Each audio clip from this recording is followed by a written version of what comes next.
Hi, இன்றைக்கி கேரளா மீன் குழம்பு எப்படி செய்யலான்னு பார்க்கலாம் வாங்க. மண்சட்டி எடுத்து வச்சுட்டு அதில் தேங்காய் எண்ணெய், கடுகு, வெந்தயம் போட்டுக்கலாம்.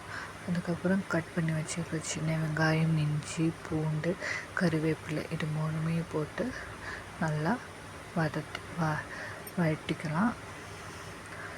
இது நல்லா தேங்காய் எண்ணெயில் தான் சமைக்கணும்.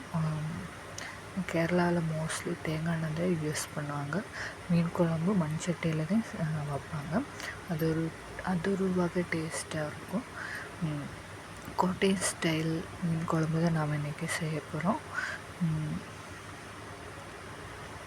தேவையான உப்பை போட்டுக்கலாம். இது நல்லா வதங்கி வரும். இதில் நம்ம மிளகா பொடி, கொஞ்சம் மல்லிப்பொடி, மஞ்சள் தூள் இது மூணுமே தண்ணியில் மிக்ஸ் பண்ணி நம்ம இந்த வதக்கின வெங்காயத்து கூட ஆட் பண்ணிக்கலாம். இதுக்கு கொஞ்சம் தேவையான அளவு கொஞ்சம் தண்ணியுமே ஊற்றி நல்லா வதக்கிக்கலாம். நல்லா சுண்டி கொஞ்சம் மேலே எண்ணெய் வர வரைக்குமே நல்லா அது வதங்கி வரணும். நல்லா வதங்கி வரவும் நம்ம உப்பெல்லாம் போட்டு நம்ம கரெக்டாக செக் பண்ணிக்கலாம். நல்லா இந்த பதத்தில் வந்ததும் நல்லா தொக்கு பதத்தில் வந்ததும் நம்ம அடுத்து கொடம்புளி தண்ணியில் ஊற போட்டிருக்கோம். லைட்டாக கொதிக்க கூட வச்சுக்கலாம். கொடம்புளி ஒரு 5-6 கொடம்புளியை நம்ம இந்த வதக்கின வெங்காயத்துக்கு கூட கொடம்புளியை போட்டுக்கலாம். கொடம்புளி போட்டு நமக்கு தேவையான அளவு தண்ணியை ஊற்றிக்கலாம்.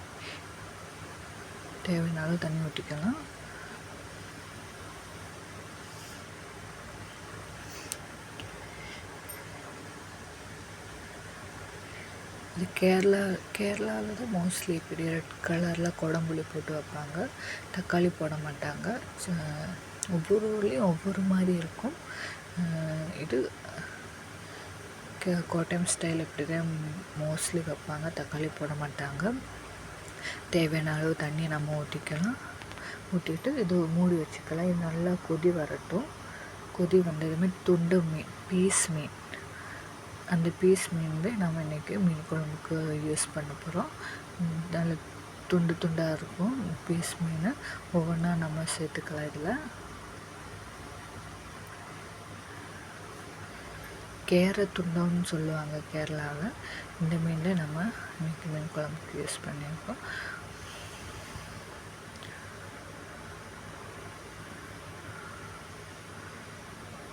ஒவ்வொரு மீனாக போட்டுட்டு நம்ம இது லைட்டாக மிக்ஸ் பண்ணிக்கலாம். மீனும் குழம்பும் ரெண்டுமே மிக்ஸ் பண்ணிக்கலாம். இதில் நம்ம லாஸ்ட்டாக உப்பு தேவையான எல்லாம் நம்ம செக் பண்ணிக்கலாம். லாஸ்ட்டாக நம்ம கொஞ்சம் கறிவேப்பிலை இது மேலே போடுறோம். கறிவேப்பிலை கூடுதல் ஆட் பண்ணிக்கிட்டால் இன்னும் டேஸ்ட்டாக அது இருக்கும் மீன் குழம்பு. கறிவேப்பிலை ஆட் பண்ணிக்கலாம். நம்ம இதில் ஒரு 15 நிமிஷம் மூடி போட்டு வேக வச்சுக்கலாம். 15 நிமிஷத்துக்கு அப்புறம் மீன் குழம்பு திறந்து பார்த்தா மீன் குழம்பு ரெடி. எல்லாருமே ட்ரை பண்ணி பாருங்கள். கம்பல்சரி ட்ரை பண்ணி பாருங்கள். நம்ம சேனலை பார்க்குறவங்க சப்ஸ்கிரைப் பண்ணுங்கள்.